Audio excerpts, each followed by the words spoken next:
नमस्ते साथियों, गीतामृत में एक बार फिर से आपका स्वागत है।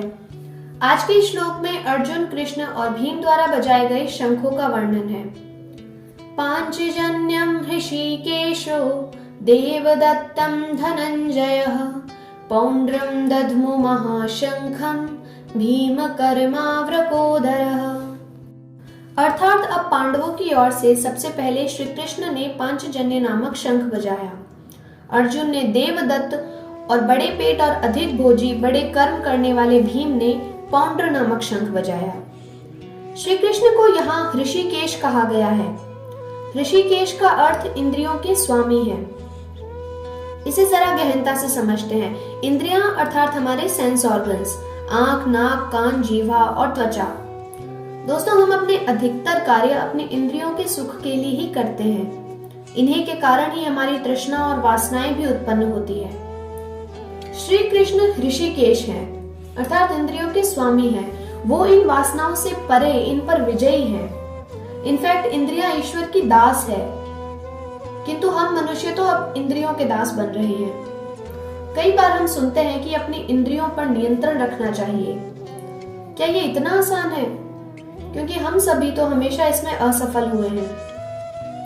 साथियों, मनुष्य और उसके कल्याण के बीच का एक यही पड़ाव है, इंद्रियों पर विजय, माया से मुक्ति।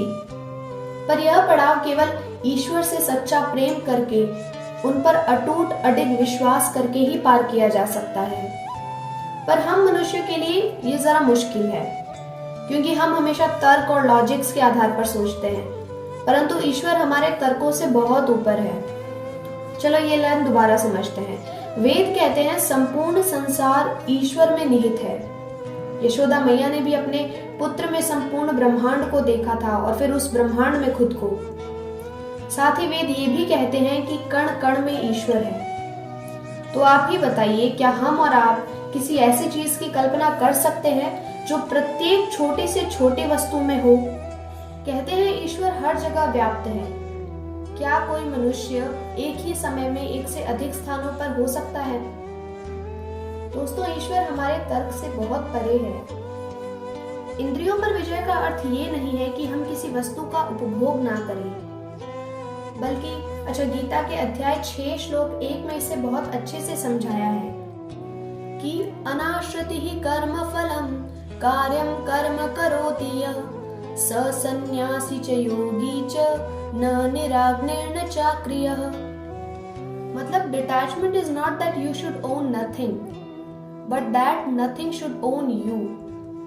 अर्थात ऐसा नहीं है कि हमें कुछ उपभोग नहीं करना चाहिए, किंतु यह कि हम किसी वस्तु विशेष के आदी ना हो। यदि हम इस एक श्लोक को भी अपने जीवन में उतारने का प्रयास करें, तो ईश्वर और सच्चे आनंद की तरफ अपना एक और कदम बढ़ाएंगे। आज के श्लोक में इतना ही। आगे हम अन्य बजाए गए शंखों को जानेंगे। हमारे साथ जुड़े रहने के लिए बहुत बहुत धन्यवाद। हरे कृष्णा।